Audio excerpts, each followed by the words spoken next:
Asie Dominique de Marseille, bonjour. Bonjour. Vous êtes journaliste et patron de presse. Votre hebdomadaire Le Choc a été accusé en diffamation par un célèbre avocat français qui est connu pour être un grand défenseur des droits de l'homme, William Bourdon. En 2010, il porte plainte pour diffamation. Voulez-vous nous rappeler les faits et où en sommes-nous aujourd'hui? Nous sommes en 2013. Bon, William Bourdon porte plainte en 2010. Les faits remontent évidemment du mois de décembre 2009. En décembre 2009, l'hebdomadaire Le Choc, et qui est en même temps en ligne lechoc.info, diffuse un papier, une enquête montrant que le très célèbre avocat et militant des droits de l'homme William Bourdon, sujet français, président de l'association Sherpa, avait ouvert 2 comptes bancaires dans 2 pays, le Costa Rica et puis en Suisse.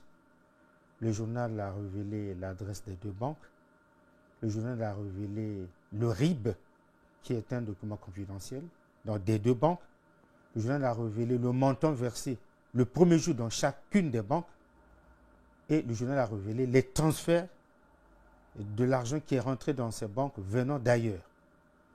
Le journal a également révélé les 3 retraits avec la carte bancaire de monsieur. Et comme ça se fait à Brazzaville, comme on dit le quartier populaire du Talangaï, dans le plus grand milieu de Paris, on pense que ce n'est pas possible. Ce n'est pas un journal africain qui peut révéler autant de choses. Et ce n'est pas vrai. Monsieur pense que sa personnalité est touchée, son honorabilité est atteinte, et que cela étant mis sur Internet, ça donne une vision internationale, mondiale. Et beaucoup de personnes qui ont lu le papier se sont intéressées. Des grands noms comme Pierre Péan ont consacré le livre Carnage avec des extraits de cet article. Et donc c'est un article qui a vraiment fait parler de lui, étant entendu que la personne était une personnalité de grande audience. C'était un grand nom sur la place de Paris, il faut le dire. Quelqu'un qui a un grand réseau, qui a des grandes relations. Et donc un papier sur ce personnage ne pouvait que faire écho. Et monsieur s'est senti lésé, il a porté plainte pour diffamation. Il porte plainte pour diffamation. Je suis à Brazza, c'est la brigade financière, la brigade de la police qui s'occupe des questions financières, qui me donne un coup de fil sur mon portable, dit « Monsieur Aziz, vous êtes où ?» Je dis « Je suis à Brazza. » Mais écoutez, il y a une plainte contre vous, on vous cherche depuis un bon bout de temps, on ne vous trouve pas. Je dis « Ok, je monte sur Paris, il s'agit de quoi? Diffamation, tout. Je suis parti à la brigade financière à Paris et puis j'ai été reçu. Ensuite, on a commencé donc les investigations et là a commencé donc la partie enquête, la procédure dans l'enquête. Et de fil à aiguille, la procédure a pris du temps. On était le magistrat qui a fait l'enquête a déposé le dossier au niveau de la 2e chambre. La 2e chambre a traîné avec le dossier presque 2 ans et demi, puisque ça fait 3 ans que nous sommes sur cette affaire. Et nous avons remarqué dans la 12e chambre, William Bourdon siégeait dans la même chambre. En tout cas, s'il a fait ses 20 ans, 15 ans, 30 ans d'avocat, c'est dans la 12e chambre, au tribunal grand instance de Paris. Et pour nous, il y avait conflit de compétences. Avant d'en arriver à ça, je voudrais comprendre, pour les téléspectateurs aussi, vous poursuiviez quoi dans votre enquête? Vous avez révélé des comptes ici, là-bas, etc. C'est William Bourdon, et défenseur des droits de l'homme, évidemment, comme vous l'avez présenté, et aussi à la tête de Sherpa. Vous, avant de vous mettre à fouiller un peu dans sa vie, il y a eu quelque chose. Qu'est-ce que vous reprochez, ou si vous ne reprochez pas quelque chose, mais qu'est-ce qui vous a poussé à enquêter sur William Bourdon? Est-ce qu'il y a de faits antérieurs qui ont attiré votre attention pour aller fouiner un peu dans ces affaires? Je vais terminer sur la procédure et on va me dire qu'est-ce qui a motivé cet article. Voilà. Dans la 12e chose, nous constatons qu'il y a conflit de compétences, conflit d'intérêts. Et il est pour nous difficile que des amis qui cohabitent avec William Bourdon, ils travaillent avec, ils ont pris l'habitude, qu'ils puissent être assez impartials dans ce jugement. Et nous avons donc montré que d'abord, que l'affaire n'était pas bien engagée parce que monsieur porte plainte 3 mois après. Or, en matière de diffamation, Si vous dépassez le délai de 3 mois, ben, nécessairement, votre plainte est caduque. La deuxième chambre ne nous a pas écoutés. Elle a pensé qu'on va regarder l'affaire au fond. Pendant ce temps, l'instruction était pratiquement bâclée parce qu'on n'avait pas vérifié si les faits, si dans ces banques, il y avait des comptes ou non. On s'est arrêté à dire, M. Azi, vous nous donnez un élément qui prouve ce que vous avez dit est vrai. Il dit, mais attends, pour un journaliste qui vous donne le RIB, qui vous donne les versements, qui vous donne les montants, qui vous donne l'adresse, ces éléments ne sont pas suffisants. Vous avez besoin de quoi? Que je vous produise un chéquier de William Bourdon, mais je ne suis pas un policier ou un magistrat qui peut par acquisition aller fouiller dans la maison de William Bourdon. La limite du journaliste dans notre métier par rapport à vos policiers magistrats, c'est que vous avez l'autorité, la compétence d'aller un bon matin pour dire ouvrez-moi votre maison, je vérifie. Mais dans notre métier, on n'a pas cette compétence, ce que j'appelle moi la compétence arbitraire de la société. Pourquoi la société donne aux magistrats, aux policiers, cette compétence d'aller enquêter sur un sujet? Mais aux journalistes, quand on demande la vérité, on ne lui donne pas la compétence d'aller fouiller dans une maison, dans un domicile. Le magistrat se penche devant toi le matin pour dire j'ai un mandat, ben tu ouvres ta porte. Le journaliste n'a pas la même chose. Ce que j'ai fait comme enquête, un policier aurait pu dire, monsieur William Bourdon débarquons chez vous, ouvrez votre maison. Mais je n'ai pas cette compétence. Donc pour moi, ma source qui me donne le RIB, qui me donne l'adresse de la banque, qui me donne les montants, qui me donne les 3 retraits par carte bancaire, soit-elle une source à la banque ou pas, c'est une source que je crois crédible, suffisamment crédible, et qui pour moi, c'est ce que j'appelle des preuves, c'est ça. On n'a pas dit que William Bourdon a ouvert des comptes en banque, à l'extérieur, sans donner des preuves, des précisions. Ces précisions ont la valeur de preuves. Donner le RIB d'une personne, le prendre pas n'importe comment. Donner le montant versé le premier jour, pas n'importe comment. Donner les retraits par carte bancaire. Qu'est-ce que vous attendez comme preuve? Voilà là où la deuxième chambre a bloqué l'affaire. En matière de diffamation, la preuve doit être irréfutable. Mais qui vous dit que le RIB n'est pas une preuve irréfutable? Le RIB est efficace quand on le met sur le papier. Si on vous le dicte, il n'est pas efficace. Si on ne le prend pas dans un livret bancaire, il n'est pas efficace. Mais je peux le lire, le retenir et vous le reproduire sur un journal sans que je vous mette le facsimile dedans. C'est pas dit qu'il est. Il faut plutôt regarder si ce RIB est un faux ou un vrai. Il est faux dès lors qu'il n'est pas de cette banque et n'est pas de cette personne. Mais s'il est de la banque et de la personne, en quoi il est faux? Si les montants versés ne sont pas justifiés, si le compte ouvert n'est pas un vrai compte, si ce n'est pas M. William Bourdon qui est détenteur, si la carte bancaire n'est pas sa carte bancaire. Bon, une précision aussi chirurgicale, vous voulez que je vous amène un chéquier, que je rentre dans cette banque, j'aille retirer les livres bancaires. C'est ce qu'on appelle une preuve. Vous voulez quoi? L'extraordinaire, l'impossible à faire. J'ai dit au magistrat, écoutez, quand on me dit qu'il y a une bombe à Roissy, on me le dit, je dis, bah, écoutez, hein, bon, il n'y a pas la photo, je ne le dirai pas. Et si les gens meurent, je dis, mais j'étais pourtant au courant, je ne l'ai pas dit aux gens. Il ne suffit pas d'avoir la photo pour avoir raison. On peut avoir raison parce qu'on a vu Pierre passer, on appelle Pierre, on dit non, en ce moment, je ne le voyais pas ça. Il n'était pas là-bas, je l'ai vu passer. Oui, la preuve, c'est parce qu'il a vu passer, évidemment. Donc, cette législation matière de diffamation, il faut la reviser. C'est parce que la preuve doit être forcément matérielle. Elle peut être verbale, elle peut être physique, elle peut être... oui, verbale. On peut vous dire, oui, on a vu votre voiture à telle heure, et votre voiture est immatriculée tant, mais personne n'a pas pris la photo, que ce n'est pas juste. C'est ça le débat avec la deuxième chambre. Nous avons compris, ça traînait. Et nous avons parlé, le procureur a suivi nos conclusions. Ils nous ont envoyé finalement à la 14e chambre. La 14e chambre, nous partons là-bas comme des novices. William Bourdon n'est pas connu là-bas. Enfin, il est connu, mais il ne siège pas là-bas. Moi qui viens du Congo-Brazzaville encore, moi je ne suis pas français. Nous sommes là devant un tribunal français. Et là-bas, le même problème s'est posé, monsieur Azi. Mais je dis, monsieur, vous jugez un Congolais qui écrit son journal en respectant les lois du Congo et non de la France. C'est parce que l'Internet donne le caractère international, on peut porter plainte n'importe où. Mais quand je porte plainte à un Français au Congo, il faut que je me rende compte que le Français qui travaille en France obéit aux lois de son pays. Dans mon pays, si tu écris comme ça, le procureur n'attend pas. Il met déjà l'enquête, il va droit en bas, on vérifie si c'est vrai. Il me demande plus à moi, journaliste, si j'ai des preuves. Dans mon pays, le magistrat a vu ça. Numéro de compte, RIB, retrait par compte bancaire. Il dit c'est suffisant, je m'en vais vérifier. Chez vous, c'est moi qui le dis que je dois vous produire un chéquier.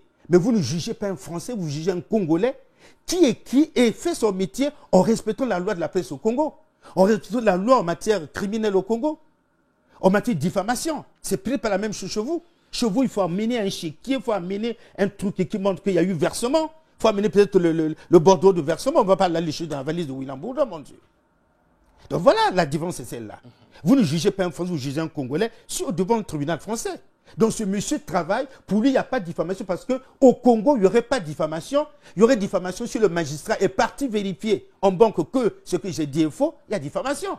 Chez vous non, ce n'est pas suffisant, il faut que j'amène un chéquier, il faut que j'amène un bottoir de versement, même attends, oh, c'est la mer à boire, c'est une magie ou quoi? C'est quand même une banque qui est un lieu fermé. Et le compte bancaire comment on appelle, est un produit difficile à voir. On n'a pas accès à un compte bancaire de quelqu'un facilement. Et pire encore, c'est horrible. J'ai pu avoir ces éléments, vous voulez que je puisse vous les avoir sur un papier pour croire qu'ils sont vrais. Mais croire qu'ils sont vrais, ça allait vérifier en banque. Et depuis nous avons demandé qu'on vérifie, le tribunal n'a pas voulu aller vérifier. Parce que si William Bourdon dit je n'ai pas de compte, si moi je dis qu'il a des comptes, mais entre nous deux, je vais avoir tort parce que je n'ai pas amené un chéquier. C'est quelle justice? Il va avoir raison parce qu'il a dit non. Tout, non seulement. Il n'apporte pas la preuve qu'il n'a pas de compte en banque. Sa preuve, c'est non. Il m'a diffamé. Et moi, ma preuve que non, ce que j'ai dit est tellement précis. On nous départage comment? Qu'est-ce que je fais? Il faut que la banque fasse une déportation. La justice. Il suffit qu'une réquisition de la justice, on lève les scellés. On lève l'interdiction bancaire. Et on demande à Interpol. La justice ici coopère avec la justice pour dire vérifiez-nous cette information. Ou la justice de France coopère avec la justice du Costa Rica, vérifiez cette information. Ils n'ont pas voulu le faire. Parce qu'ils ont voulu qu'on aille au fond de la chose. Et quand on a mis ces problèmes, ils disent non, nous pensons qu'il faut arriver à ce point. Alors, ce qui a vraiment donné le déclic, c'est parce que je me suis énervé en plein bas, j'ai dit écoutez, mais c'est calme, donc je ne me calme pas. Je perds ce procès par la peau, pas par la tête, je suis désolé. Ah là là là, non, c'est du racisme. Oui, je le perds par la peau, pas par la tête, monsieur. J'ai appris mon métier, j'ai été formé dans votre pays, je suis au parti de mon pays, c'est pas n'importe quoi. Alors, vous voulez que quelqu'un vous dise, on peut instruire aussi à décharge. L'instruire n'est pas forcément qu'à charge. Et qu'est-ce que coûte au magistrat français de dire, monsieur William Bourdon, les précisions sont tellement... C'est tellement précis que nous allons essayer de vérifier nous aussi. Vous ferez bonne justice, vous faites aussi une instruction à décharge. On demande au Costa Rica, on demande à la suite de vérifier ces informations. En ce moment, c'est tombe net et je me plie dans ma petite culotte parce que vous avez vérifié c'était faux. Mais vous allez me juger, me condamner, sans me dire si la banque a été sollicitée, les deux banques, ou non, en ce moment-là. Parce que non, il n'a pas amené des preuves parce qu'il n'a pas amené un livret bancaire. C'est n'importe quoi. Je suis désolé. Et quand j'ai dit ça, je perds le procès par la tête et non par la peau. Alors non par la peau et non par la tête, ça a vraiment disposé le tribunal. Et l'un de mes avocats dit, madame, je suis désolé, la France ne doit pas faire honte à la France devant un Africain qui vient chez nous et qui nous fait la leçon de droit. Mais écoutez, le monsieur vous dit, vérifiant, il veut être convaincu qu'il va être battu, qu'il va perdre son procès dignement. Si les banques vous disent que non, ce que Michel a écrit est faux, on va s'arrêter à dire, il n'y a pas d'élément. Mais l'élément, c'est quoi? Le chéquier? Il vous a montré même comment la société arbitrait avec certains métiers. Aux journalistes, on ne lui donne pas la compétence d'aller fouiller dans la maison d'une personne. Aux policiers, on donne, aux magistrats, on donne. Et on nous dit de dire la vérité. Mais donnez aussi la compétence d'aller fouiller dans les maisons des gens. Comme ça, vous allez voir des grosses têtes vont tomber. Partout. Voilà le problème. Et la banque, on va regarder. Et puis un bon matin, on nous appelle, dit, écoutez, on vous a assez attendu, on va aller au fond de l'affaire. Et puis voilà, je dis, attends, ils vont juger quoi? Il n'y a pas la réponse des banques, ils vont juger quoi? Ils ont regardé. Et s'ils m'avaient condamné pour dire, monsieur, vous perdez le procès, il y a un précédent. C'est que la loi est claire. Monsieur William Bourdon a porté plainte le 13 avril. Or, le 30 mars... 13 avril 2010. Or, le 30 mars, il y avait déjà 3 mois. On a tenu 3 ans pour dire ça à la fin. Parce qu'évidemment, j'ai compris qu'on ne voulait pas dire exactement, on ne voulait pas dire autre chose devant cet ami français. Et à la fin, quand ils ont compris que c'était vraiment serré, ils n'avaient pas à faire un bambin, ils ont délibéré en reprenant ce que nous avons évoqué à la première audience. Oui, l'affaire est caduque, il a porté plainte en retard. Oh, enfin, 3 ans après, 24 voyages entre Brazzaville et Paris. Dites-moi, qu'est-ce que ça fait financièrement? Prenez seulement un billet à 1500 € comme vous en avez 24 voyages. Alors, ça pèse lourd. Voilà l'affaire. Et le 30 octobre, le verdict tombe. M. William Bourdon est débouté de sa plainte. Les 15 000 € qu'il a demandé lui ne seront jamais versés. Les 5 000 € qu'il a demandé pour ses avocats ne seront jamais versés. Au total, 20 000 € et dommages et intérêts compris. Et vous, qu'est-ce que vous attendez? Lui, il n'aura pas ses 15 et vous? Non, je n'ai demandé aucun franc. Je ne porterai rien du tout parce que mon honneur, ma dignité de ce marchand de passe, ce n'est pas au prix d'argent. Je suis venu au procès à Paris parce que je ne pouvais pas fuir la justice. J'ai écrit un document que j'assume. Dans notre métier, il faut avoir le courage. On n'est pas journaliste pour ne pas... Non, on est journaliste pour lever la tête. Et quand on meurt au combat, l'autre prend la plume et continue. C'est ça un journaliste. Et moi, je ne fais pas la presse de poésie, je fais la presse de l'engagement. Moi, j'écris pour que la société change. J'écris pour désenclaver l'arrière-conscience de ceux qui sont en retard. C'est clair. Je n'écris pas pour la musique, pour la... Non, non, j'écris pour la société. Et si pour moi, les hommes de parole, les hommes des actes, les hommes de l'histoire, pour moi, les faiseurs d'opinion, s'ils sont sales, eh bien, on les nettoie. S'ils sont propres, eh bien, on les suit. Du coup, pour moi, la plume que moi je tiens, le micro que je tiens, devait contribuer à l'évolution sociale. Et je vous le dis pourquoi, parce que qu'est-ce qui m'amène à faire ça? Voilà. William Bourdon, Voilà, c'est exactement. une grande personnalité et qui épouse des causes nobles qu'on appelle droits de l'homme. Quand on est militant des droits de l'homme, on devait être respecté et on devait dégager une audience de responsabilité indéniable. Mais ce monsieur a eu, je crois, le courage de s'intéresser à des grands dossiers africains.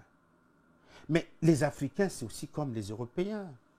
Ce n'est pas la peau qui fait le retard en matière d'intelligence, d'évolution, de compréhension. Quand un leader d'opinion comme William Bourdon dit « Si les Congolais sont pauvres, alors que le Congo a beaucoup d'argent, et que les citoyens vivent sous le seuil d'$1 par jour, et que tout cet argent, la pauvreté est due à ce que le chef d'État du Congo a dilapidé l'argent. Il a acheté un appartement, 2 appartements, 3 appartements, un pavillon en France. Mais nous, ça nous intéresse. Abandon, c'est Sassou Nguesso qui dilapide notre argent, c'est m'acheter. Mais quand nous demandons, mais ce monsieur doit avoir des preuves, il n'a aucune preuve. C'est lui qui porte plainte pour diffamation, mais c'est le plus grand diffamateur. Il n'a aucune preuve, il n'y a que des soupçons. Il suppose que cet argent, ces maisons ne sont pas achetées avec de l'argent propre. Bien mal acquis, donc, on a dilapidé le trésor public congolais pour acheter un pavillon, pour acheter un appartement 2 ou 3. Et le bruit qui est fait autour, nous qui sommes intéressés par la chantilly Adam, dont nous souffrons parce que, et quand on fouille, c'est du pipeau. Aucune preuve, aucun élément. Alors nous, moi je me représente, moi, aussi intellectuel, journaliste, chroniqueur politique, et ces grands dossiers m'intéressent quand je suis sur Télé Congo. Je me dis, mais attends, de quoi parle-t-on? Et quand je regarde le dossier, je dis non, c'est des simples suppositions. Y a-t-il eu des traces au trésor public? Y a-t-il eu des... Il n'y a rien. On suppose. Alors je me dis, mais attends, mais est-ce qu'on peut supposer si un chef d'État achète un appartement? Mais le chef d'État, ce n'est pas l'ami qui vend la petite boîte d'allumettes à côté. C'est le premier citoyen d'une république. Et c'est donc parmi les personnes les plus respectées qui ont un pouvoir incroyable. Mais ce pouvoir n'est pas que militaire, il n'est pas qu'administratif, il est aussi financier. Si un chef d'État ne peut pas acheter un appartement, mais des simples citoyens au Congo en achètent. Il y a des dames qui achètent des pavillons en France. Pourquoi ça peut étiqueter William Bourdon qu'un chef d'État ait acheté un appartement, même 2 ou 3 pavillons? Mais c'est des gens qui ont des caisses d'avance. Ce n'est pas si c'est ce qu'on appelle une caisse d'avance. C'est de l'argent qu'on a à disposition d'un chef d'État qui l'utilise et quand il paye, il ne rend pas compte. Il peut l'utiliser comme il veut. Quand un chef d'État organise un banquet chez lui, ce n'est pas dans sa poche qu'il prend. Quand un chef d'État reçoit un autre chef d'État, quand il veut donner une soirée importante, ce n'est pas dans sa poche qu'il prend. Mais ce métier a des avantages, des inconvénients. Et le chef d'État, ce n'est pas un petit jeu. C'est toute une république en gère, avec ses problèmes, ses droits et ses devoirs. Donc pour moi, un chef d'État qui achète un appartement, ça ne doit pas m'émouvoir comme ça peut émouvoir William Bourdon. Je me suis dit non, cet homme intelligent, il y a Pétanguy sous roche. On peut gratter pour moi, ce n'est pas seulement l'histoire, parce que les appartements n'impressionnent personne. Je vois des hommes qui ne sont pas des hommes politiques. Il y en a un chez moi, je tais son nom, mais qui est un homme crack, mais qui a 110 cabinets d'audit en Europe et qui utilise 112 blancs. C'est un Congolais qui les paye. Le jour où les impôts ont débarqué pour vérifier s'il paie ses impôts, il les a amenés dans son village. Mais ils étaient chaos, c'est chez lui. Il les a fait repartir par Air France en leur payant des billets première classe, s'il te plaît. Il les a logés dans l'hôtel le plus cher. Mais attends, ils ont remis la tête. Ce n'est pas un homme politique, c'est un avocat d'affaires qui utilise des blancs ici. Et quand on vérifie les impôts, il dit c'est une succursale à Brazzaville, les impôts sont payés là-bas. La succursale ne paie pas les impôts de la maison mère. Ils ont douté parce qu'il y a tous des sociétés qui ne sont pas dit vérifier à Brazzaville. Le monsieur a donné tous ses livres bancaires, ils étaient chaos. C'était un Africain, crack, un Congolais qui n'est pas homme politique. Ce monsieur a beaucoup de maisons en Europe, en Allemagne, en Espagne, en France, en Hollande. Ce n'est pas un chef d'État. Alors, comment un homme comme William Bourdon, aussi posé, sérieux, que je crois suffisamment sérieux, peut penser qu'un pavillon, 2 pavillons, un appartement, pour un chef d'État, c'est dilapider l'argent du trésor public? Je dis non, il y a anguille sous roche. Pour moi, cet homme qui est un Français de pur poil, c'est sûr qu'il a quelque chose qu'il cache derrière. Cet appétit pour les intérêts des Africains. Il n'a pas été mandaté avocat des Congolais pour voir s'ils sont malheureux parce qu'on a dilapidé leur argent. Il y a quelque chose qui ne va pas. Et quand je fouille dans mes enquêtes, j'ai comme l'impression que Il y a des ramifications avec un grand fonds vautour. Mais on parle de Soros. J'ai lu des documents par Match, j'ai lu Le Point, j'ai lu Carnage de Pierre Péan. Je retrouve ces éléments dedans. Comment expliquez-vous que mes confrères de la France puissent étaler que M. William Bourdon reçoit l'argent d'un fonds vautour qu'on appelle Soros et qu'il les met dans 50 en banque? Mais la France est un pays sérieux, ne pas laisser passer cet argent dans les comptes. Si ces comptes étaient ici, il faut bien les ouvrir dans un paradis fiscal où on peut rentrer puis sortir sans surveillance. La France est tellement sérieuse en matière de fiscalité qu'on ne laisserait pas l'argent rentrer comme ça. Donc l'argent de ce fonds vautour, dont mes collègues du Point ou le très célèbre Pierre Péan, on a évoqué dans Carnage, quand je le gaze, ben non. Yangui Sourange, parce que le Congo, dans son programme de développement, avait contracté les services d'un opérateur économique étranger et il n'a pas fini de payer la dette. Ça a duré depuis des années. Et il y a un fonds vautour qui a réacheté cette dette-là et qui demande au Congo de payer 10 fois plus. Le président Sassou à l'hôtel ici à Paris dit « Nous ne paierons pas cette dette. Notre interlocuteur c'est X, ce n'est pas Y. Si Y est parti s'arranger à acheter cette dette, tant pis nous paierons que le montant que nous devons. Même si la dette a duré, c'est nous qui la payons. » Il n'était pas question qu'il la vende à quelqu'un. On ne payera pas. Et le Congo, le monsieur dit, bon, il porte plainte aux États-Unis comme c'est là-bas son courant. Il gagne le procès et il attend faire la saisie sur le patrimoine congolais. Qu'est-ce qu'il vit sur le pétrole? Et quand nous le produisons, c'est la France qui vend notre partie et verse notre argent. Le Congo dit, non, non, monsieur, la France, vous ne payez plus notre pétrole. Nous avons créé une société qui maintenant vient le chercher.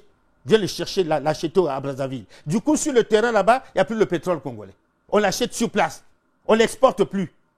Donc, le monsieur qui veut attraper le pétrole congolais sur le marché international ne l'a pas. Il se rend compte que merde, on m'a eu. Qu'est-ce qu'il fait? Bon, ils m'ont eu, mais je ne vais pas les laisser tranquilles. Alors, qu'est-ce qu'il fait? Mais il ne va pas aller seulement voir l'opposition. Il faut qu'il passe par quelque chose de très neutre, de très caché. Mais les ONG des droits de l'homme sont supposés être neutres, d'une neutralité apparente extraordinaire. Même tellement belle qu'on ne peut pas refuser de lui donner pareille mission. C'est comme une église, c'est comme les hommes de Dieu. On suppose qu'ils sont tellement neutres que quand ils défendent une cause, elle est forcément vraie.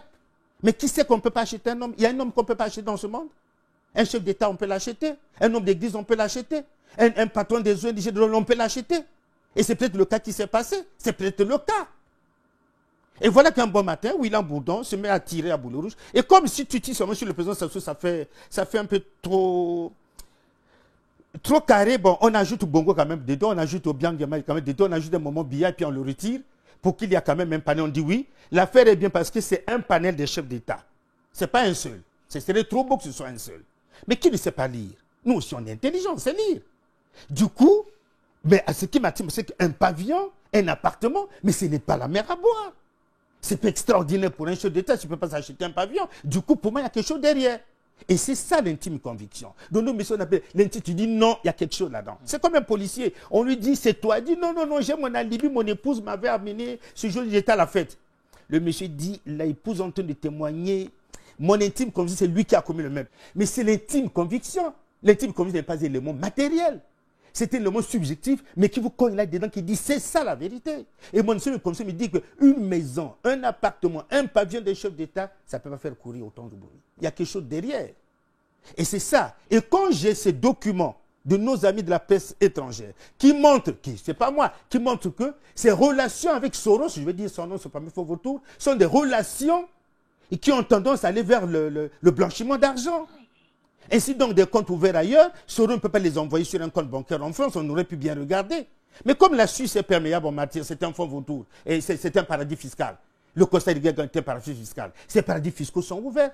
On peut aller déposer et revenir. Quand vous amenez votre mallette, on ne vous dit pas ça vient d'où. Ici, quand tu amènes une mallette en frontière, et d'où vient cet argent? Mais là-bas, on dit viens, viens, on ouvre le compte, on dépose. Voilà pourquoi les comptes bancaires sont ouverts facilement dans les paradis fiscaux. Du coup, si ce monsieur a reçu cette émission, mais l'argent que Soros lui vise, c'est pour faire quoi? Il a défendu un projet pour un dossier à Soros qui est donné lui autant d'argent. Mais c'est un homme puissant, Soros. Ce n'est pas un petit, c'est un gros bonnet du gros milieu qui nage dans tout, dans la politique, dans l'espionnage, dans l'armée, dans tout ce qui est important. Et ce monsieur, quand il a son argent, vous n'avez pas payé, mais il est capable de remettre terre et ciel. Il peut me passer par les ONG de même par des églises, il peut les corrompre pour qu'on chante sur un chef de temps, on chantera sur lui. Voilà pourquoi je me suis dit, non, il m'a intéressé. C'est à partir de ces affaires-là. Bien Malaki c'est lui qui est défenseur, qui est lui qui porte plainte, et c'est pas tout. Avec des disparus du beach, c'est toujours William Bourdon qui défend les familles des gens qui se plaignent qu'il y a eu des disparus. L'affaire Mounzeo et Bouaka, une ONG qui étudie succursale l'ONG de William Bourdon à Paris, et qui détourne son argent, c'est-à-dire ils sont 3, il y a un qui mit la ceinture de l'autre pour sortir l'argent. William Bourdon a tout fait que ça devienne une affaire politique, il en fait de droit commun qui n'a rien à voir avec la politique. L'un porte plainte à l'autre parce que vous avez retiré l'argent dans notre propre ONG. Sommes avertis, William Bourdon dit non, c'était pour le pétrole. Ça ne veut pas qu'il parle à cause du pétrole. J'ai couvert le dossier, il demande au magistrat matin. Mais William Bourdon, par ailleurs, refuse d'un dossier sur le pétrole au bois. Que ce sont de mettre les militants des droits de l'homme. Comme ce sont ces militants, lui, qui ont la succursale à Brazzaville, ce sont les militants des droits de l'homme, mais ça sont des gens qui sont embêtés pour le pétrole. J'ai dit, monsieur le magistrat, ça peut dire, monsieur Aziz. Vous êtes journaliste respecté dans ce pays. Vous voulez regarder le dossier, il est là. Il s'agit d'une ONG qui est installée à Pointe-Noire. Ils ont reçu de leur maison mère à Paris 20 millions. Et le secrétaire général a posé sa signature plus le président. Et comme le secrétaire général est absent, le président a pris un autre membre de l'ONG à imiter la signature du secrétaire général et a sorti l'argent frauduleusement de la banque. Voilà pourquoi le secrétaire général rentre, il regarde, il n'y a pas l'argent. Il constate que ça a été retiré sans lui. Il s'entend pas avec des amis, il a porté plainte. Et quand il porte plainte, la police fait investigation, retrouve les bordereaux de chéquiers retirés, payés chez eux. La police débarque en banque, on retrouve que c'est les deux garçons qui avaient pris l'argent. Mais William Bourdon, étant au courant que ce sont les ONG qui sont la succursale, l'appendice du son, il dit alors, ça va noircir mon organisation. Finalement, même les ONG de l'homme sont capables de détournement. Ce n'est pas une bonne image pour les ONG de l'homme. Qu'est-ce qu'il fait? Il court vite à Pointe-Noire, il se constitue avocat. Et quand il est avocat, il dit non, c'est pour le pétrole. Parce que quand les policiers sont venus là-bas, ils ont demandé où se trouvent les papiers du pétrole et le papier du bois. Mais quel policier? Aucun policier n'a fait des investigations parlant du pétrole et du bois. La preuve, on dit que les mêmes policiers sont partis en banque. Ils sont partis chercher le pétrole et le bois en banque. Il perd le procès à Pointe-Noire. Il revient à Paris, il organise une conférence de presse au Cap, à l'époque au Cap. Le cercle, la presse étrangère. Et quand il organise au Cap, je suis dans la salle.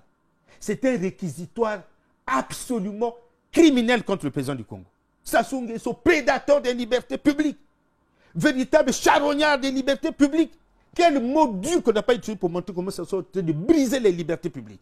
Et moi qui vis au Congo, journaliste, qui ai déjà fait 2 fois la prison sous le régime de Loussouba, je ne vois pas ces prédateurs libres. Quand tu entends ce monsieur parler, les Congolais sont sous une nappe complètement fermée, qui ne bouge même pas. Mais moi, j'écris des choses terribles contre le même pouvoir de Sassou. Quand j'écris, Sassou organise un état voyou. Mais je donne des éléments qui énervent le pouvoir, je ne suis pas en prison. Attends, quand j'écris, c'est pas un gouvernement, c'est un gouvernement. Ce n'est pas un parlement, c'est un parlement. Mais je suis en vie, personne ne m'arrête. Mais c'est de quoi parle William Bourdon? Il vit au Congo, lui, dans une salle au Cap. Et il le dit, les Congolais, c'est comme des Haïtiens qui votent des gens qui leur font mal et qui ne prennent pas conscience. Ah là, ça m'a énervé. Les Congolais, c'est comme les Haïtiens. Moi, je suis contre la salle, excusez-moi, M. Ilunga. Rien n'est plus cher qu'une patrie, qu'une nation. Une femme peut vous quitter, mais jamais une nation. Pour moi, on dit le pays est sacré. J'ai dit, M. William Bourdon, je suis désolé. De quoi parlez-vous? Mais ce procès, c'est un procès de droit commun. J'ai pris la parole et je l'ai indisposé ce jour dans la salle. Et c'est de là que la guerre est partie.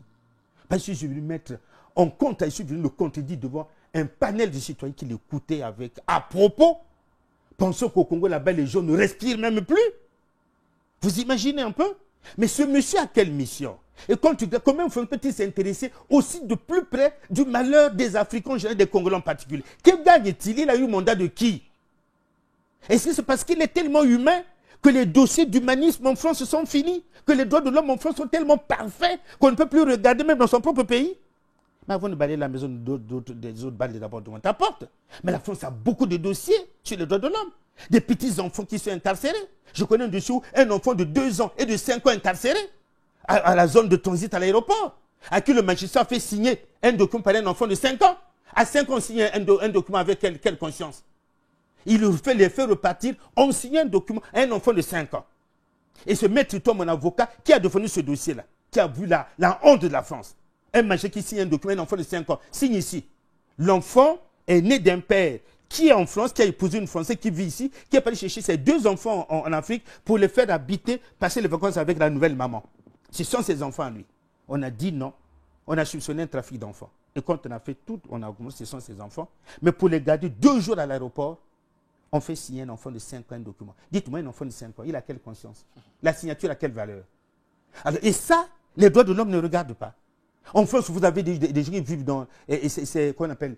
Les gens qu'on a chassés, ceux qui viennent de la Roumanie, tout, les Roms.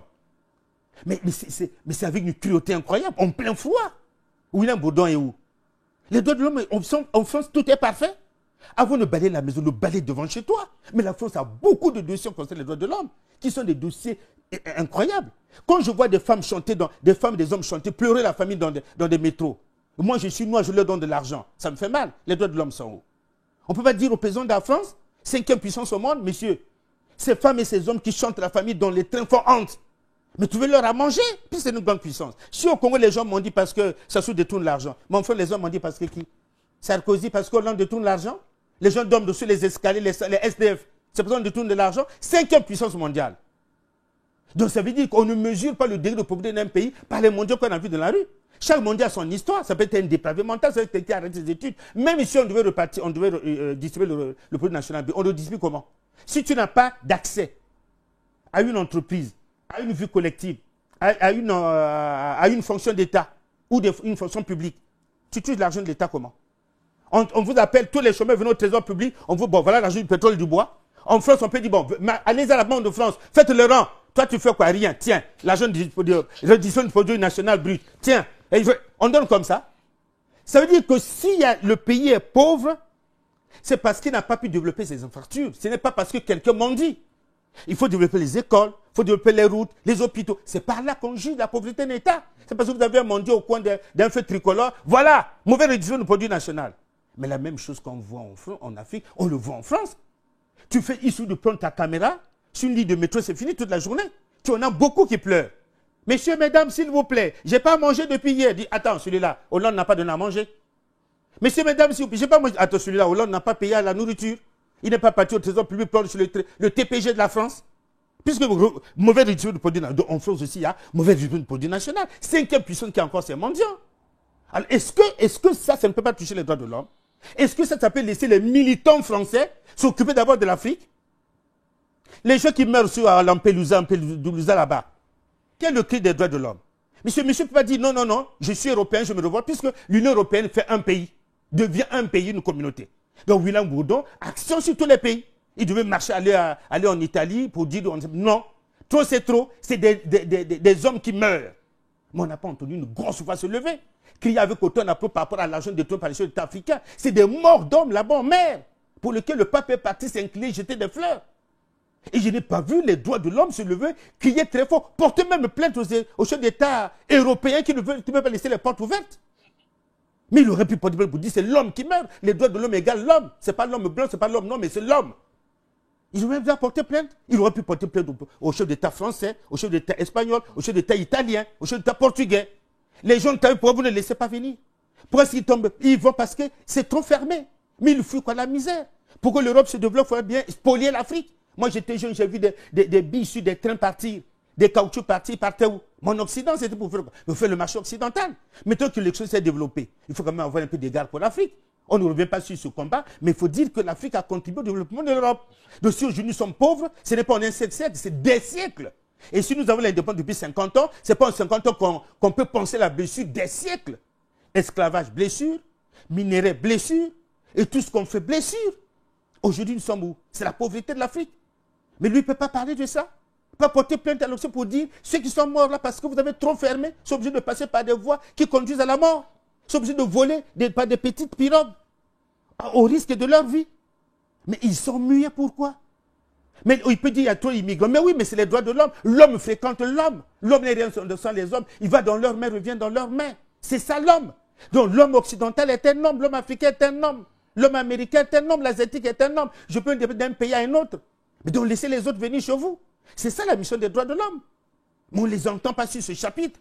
On les entend sur un appartement acheté par un chef d'État. Et apparemment, ces droits mal acquis et ces biens mal acquis ne regardent que l'Afrique.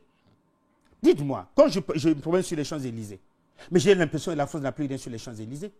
C'est les grosses puissances qataries, les grosses puissances asiatiques qui ont tout acheté. Regarde même l'âme de la France. Le Paris Saint-Germain. Qui gère le Paris Saint-Germain? Mais le prince de Qatar. Mais c'est l'âme de la France. Paris Saint-Germain, dirigé par un Qatari. Financé par un Qatari. Ils ont même vendu l'âme de la France. Le Paris Saint-Germain, l'âme de la capitale française, géré par un étranger. Les banques sont maintenant achetées par tout le monde. Mais ces biens sont bien acquis. Le monsieur, le type de Qatar, il peut me dire que bon, c'est bien, c'est toute sa richesse, mais c'est ce que les autres font. Si le prince du Qatar peut se permettre autant de luxe, mais un Africain qui achète un appartement, c'est un problème. Il aurait pu regarder, bon, monsieur le prince a acheté autant de biens jusqu'à avoir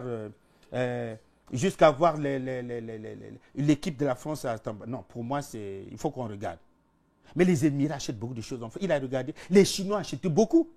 Les droits de l'homme sont où? On ne regarde pas ça. Puisque nous déclenchons les personnes bien mal acquises. Mais il faut regarder, tous les Champs-Élysées, c'est acheté. Les banques sont données aux Chinois, aux autres, comment on appelle ça, aux émirs, je ne sais pas, aux princes de tel pays, tel autre pays. C'est des biens vraiment bien acquis. Il a vérifié. Voilà ce qui a fait que M. Aziz, journaliste congolais, ne peut pas accepter que pareille chose se passe et sans qu'il essaie de gratter dessus. Est-ce que par là même on peut comprendre que Aziz Dominique de Marseille devient le défenseur de présidents présumés, prédateurs, etc. etc. Et qu'est-ce que vous gagnez? Mais je pose la même question. Qui a donné le mandat à William Bourdeau de défendre les Africains, les Congolais? On peut dire qu'il est devenu le défenseur des Congolais. Mais c'est ça, il s'est dit que ça, c'est pas bon. C'est comme moi, je me dis aussi, ça, c'est pas bon. Et pour le dire, ça, c'est pas, je ne suis pas obligé de défendre les chefs d'État africains. Mais je suis d'abord africain. Et puis, j'ai pas de mal à défendre ses propres frères. Je suis d'abord africain. Il faut que je sache de quoi on accuse ces chefs d'État. Je ne suis pas de celui pour dire, je suis journaliste, j'accuse un tel. Mais si je fais mal, on peut me dire, non, tu as mal fait. Mais est-ce qu'on ne peut pas redescendre le tort causé par quelqu'un? Mais ce n'est pas défendre les chefs d'État, mais c'est que nous tous, nous sommes des leaders d'opinion. Un journaliste aussi doit regarder, doit analyser. Et si l'analyse n'est pas clair, parce que c'est un chef d'État qu'on ne peut pas dire, ce n'est pas clair. Qui vous dit les chefs d'État sont envoyés à la potence pour être toujours, mettre mis à la vindicte populaire de n'importe quel individu. Mais quand ils font bien, ils font bien. Quand ils font mal, ils font mal. Aziz Dominique de Marseille, actuellement, le verdict est en votre faveur. La suite? Il n'y a pas de suite possible. La suite, c'est que mon plaisir à moi, ce n'est pas de demander réparation. Les 24 ouvrages que j'ai effectués, c'est beaucoup d'argent. J'ai carrément mis son appel l'entreprise familiale à terre. C'est mon épouse qui en a empathie. C'est elle qui a une entreprise qui est tombée par terre. Elle disait toujours, vas-y, vas-y, il ne faut pas que tu ne partes pas, que demain, on t'arrête parce que tu n'es pas venu. Vas-y. Et j'ai saigné à blanc les finances de la famille. Et on dit dans le mariage, quand un membre du couple se met à saigner à blanc, les biens de la famille, c'est dangereux. Elle a compris. Et qu'est-ce que j'ai fait? J'ai dit non. Ma satisfaction, c'est que cette affaire soit connue partout. Que tous les médias du monde en parlent. Pour que les défenseurs de l'homme comprennent que quand on se fait pour parler d'un continent, il y a aussi des filles d'abord qui peuvent se pour dire de quoi parle le temps. On ne peut pas pour des cons. Il faut qu'on sache de quoi parle le temps. Je vous ai donné l'exemple. Acheter un appartement pour un chef d'État, ce n'est pas la mer à boire. Voilà, c'est tout. Voilà pourquoi j'ai dit non. Un moment, quand vous levez pour parler de la fille, dites-vous, il y a aussi des répondants là-bas qui peuvent regarder de quoi parle le temps. Si c'est bon, on vous épaule. Si ce n'est pas bon, on vous dit non, vous nous cherchez autre chose. Voilà. Aujourd'hui, c'est l'Occident qui fabrique pratiquement les guerres en Afrique. Maintenant, je vais terminer en vous disant, comme vous êtes assis en France, à un moment, il faut se gêner, lui, le banque des droits de l'homme. Voilà un chef d'État français qui s'appelle Sarkozy, qui se lève un bon matin pour dire, je le veux mort ou vivre. Il parle de qui? De Kadhafi. C'est un citoyen français. La question colle. Je le veux mort ou vif, Kadhafi, c'est un citoyen français. Vous imaginez à quel niveau outrancier un chef d'État peut déclarer comme ça, pour lui, il faut avoir Kadhafi. Et c'est les forces françaises qui y vont. La raison, parce que Kadhafi est en train de tuer son peuple. Si les Libyens sont, par exemple, 10 millions d'habitants, donc Kadhafi n'avait même pas 1 million avec lui, quoi. Le peuple, c'est ceux qui sont de l'autre côté et ceux qui sont avec Kadhafi. Ce n'est pas le peuple. À quel moment, ceux là-bas sont le peuple, ceux qui sont avec lui ne sont pas le peuple. Mais le peuple est divisé en deux. C'est une affaire d'une maison. Il faut laisser la maison régler ses affaires. Même si vous avez le souci de l'humain qui est en train de mourir. Mais on ne peut pas prendre parti comme ça, on va tuer Kadhafi parce qu'il tire sur son peuple. Mais le peuple, c'est l'homme qui meurt. Dites-moi, en Israël, ils ne voient pas comment les Palestiniens sont massacrés. Là-bas, l'homme ne meurt pas. Et le peuple, qui tue le peuple là-bas? Ce n'est pas l'homme qui meurt. Et qu'est-ce que les grandes puissances font? Qui a débarqué avec armes et munitions pour dire arrête Israël? Maintenant, il ne faut pas faire une lecture sélective. Les autres sont aussi intelligents, ils ont appris à l'école comme vous. Ne pensez pas que vous êtes leader d'opinion, vous allez tous les jours monter sur la tête des Africains. Non. Les Africains ont aussi des répondants.